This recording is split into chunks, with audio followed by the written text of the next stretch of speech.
नमस्ते दोस्तों, कैसे हैं आप? आपको तो मालूम ही है, इस संसार में शिव ही सब कुछ है। शिव ही आदि है, शिव ही अंत है।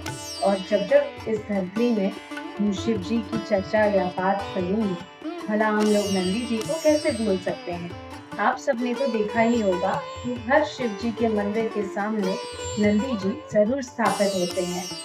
और कहा ये भी जाता है कि शिव जी की पूजा अर्चना और दर्शन की जितनी महत्व है, उतना ही महत्व नंदी जी की पूजा अर्चना और दर्शन की भी है।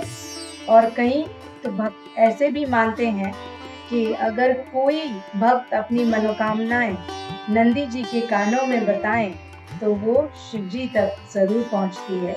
और इसी वजह से हर शिव जी के मंदिर के आगे नंदी जी की स्थापना की जाती है, ताकि भक्त बड़ी आसानी से नंदी जी तक पहुंच पाए और उनको अपनी मनोकामनाएं बता पाए।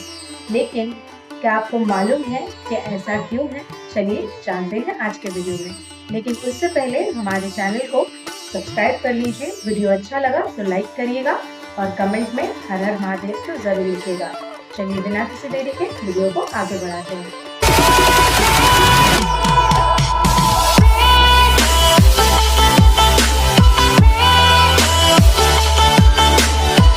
शास्त्रों में पाया जाता है कि शिव जी ने खुद नंदी जी को ये वरदान प्रदान किया है। कहानी शुरू होती है शीलद मुनि जी से। शीलद मुनि जी शिव जी की तपस्या कर रहे थे संतान प्राप्ति के लिए।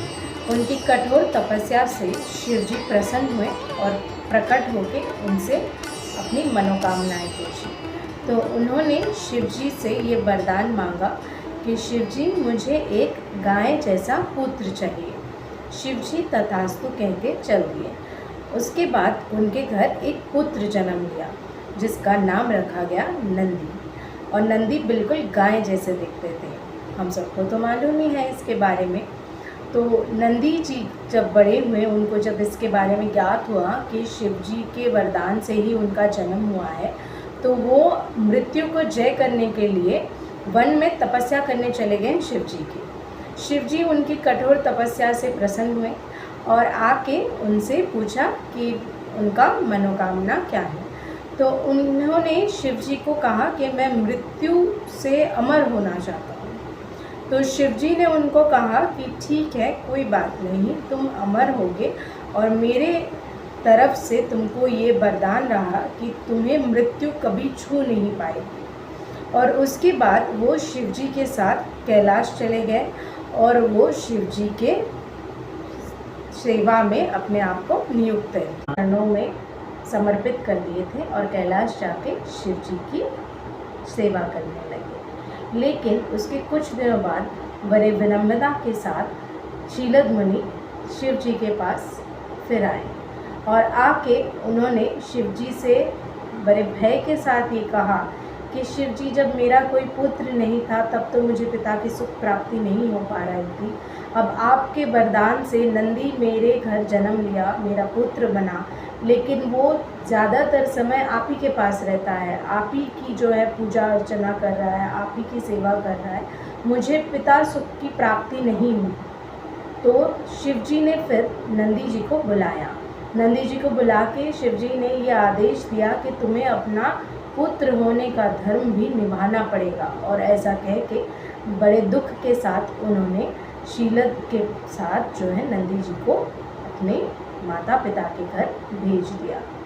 नंदी शिव जी की कहा मान के चले तो गए, लेकिन वो बेहद दुखी थे और शिव जी भी नंदी के जाने से बहुत ही दुख में थे।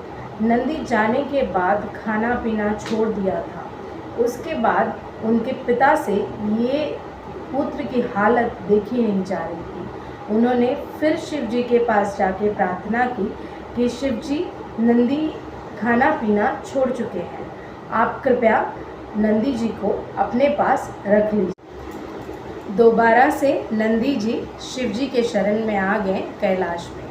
और नंदी जी का शिव जी की ओर ऐसा प्रेम देख के शिव जी ने नंदी जी को ये वरदान दिया कि किसी को भी अगर शिव जी के पास कोई भी संदेशा पहुंचाना है तो वो सबसे पहले उन्हें नंदी जी को बताएं और नंदी जी के कानों में बताने के बाद ही शिव जी तक वो पहुंच जाएगी। यहाँ तक कि माता पार्वती को भी अपने कोई भी संदेश या कोई भी बात शिव जी तक पहुंचाने के लिए नंदी जी के कानों में ही बताना पड़ता था। और इसके बाद नंदी जी को शिव जी से ये वरदान मिलने के बाद माता पार्वती के साथ शिव जी ने इसके बारे में जो है बात की, और माता पार्वती के साथ सलाह करने के बाद शिव जी ने गणों गणेश वेदों गणों के सामने शिव जी ने खुद नंदी की अभिषेक किया गणों के रूप में, और नंदी जी को जो है अपने गणों में स्थान दिया, और ऐसे ही नंदी नंदेश्वर बने। तो कैसा लगा आज का वीडियो ज़रूर कमेंट करके बताइएगा, और वीडियो अच्छा लगा तो खूब लाइक शेयर कीजिएगा, और कमेंट में हर हर महादेव तो ज़रूर लिखिएगा। हर हर महादेव।